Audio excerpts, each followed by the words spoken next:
Hi అండి. Hi. ఏపీలో next ఎవరు సీఎం అయితే బాగుంటుంది?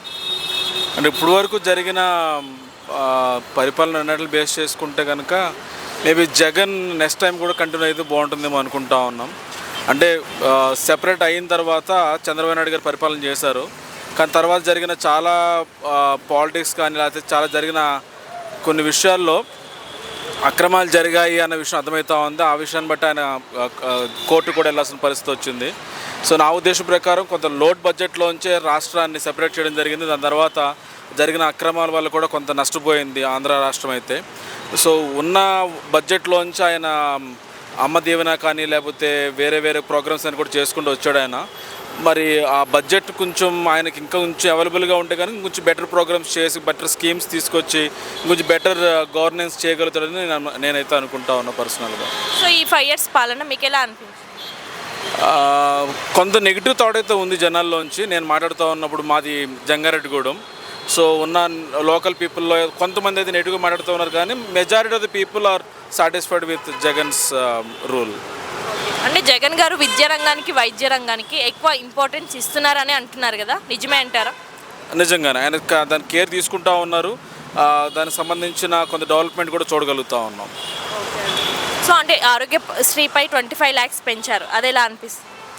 బాగుంది. అంటే ఇంతకుముందు ఎవరు చేయలేని కొత్త స్కీమ్, అంటే ఆరోగ్యశ్రీ ముందు నుంచే ఉన్నది, కానీ దాన్ని లిమిట్ పెంచడము, కొన్ని డిసీజెస్ కొన్ని ఎలిమెంట్స్ కూడా యాడ్ చేశారు, అది కూడా బాగుంది. So 8th, 9th, 10th classes వాళ్ళకి బైజూస్ కంటెంట్ ట్యాబ్స్ ఇచ్చారు కదా, అది ఎలా ఉంది? బాగుంది. అంటే స్కూల్స్ కూడా మీరు ఇంతకుముందు అన్నట్టు స్కూల్స్ కూడా ఇన్నోవేట్ చేశారు. చాలా గవర్నమెంట్ స్కూల్స్ అవన్నీ మూతపడే పరిస్థితిలో ఉన్న వాటికి కూడా ఆయన మళ్ళీ రినోవేట్ చేయడం జరిగింది. కొంత ఉన్న ప్రాబ్లం ఏంటి అంటే స్కూల్స్లో కొన్ని ప్లేసెస్లో ప్రాపర్ సఫిషియెంట్ టీచర్స్ లేరు.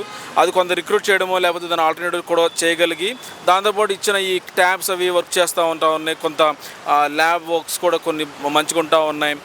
So it's all working good, మంచిగానే ఉంది.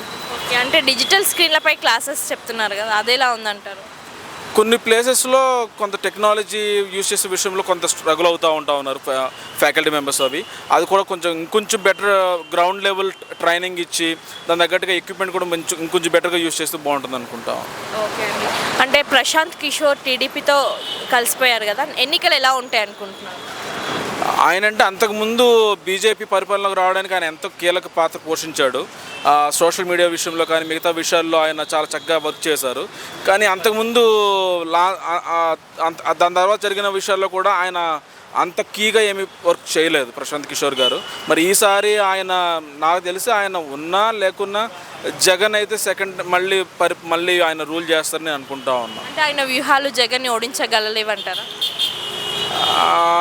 నేను అనుకోవడం లేదు. ఓకే, ఓవరాల్గా జగన్ గారి పాలనకి మీరు ఎన్ని పాయింట్స్ ఇస్తారు 100కి? 100కా 85. ఒక ముక్కలో 2024లో నెక్స్ట్ సీఎం జగన్.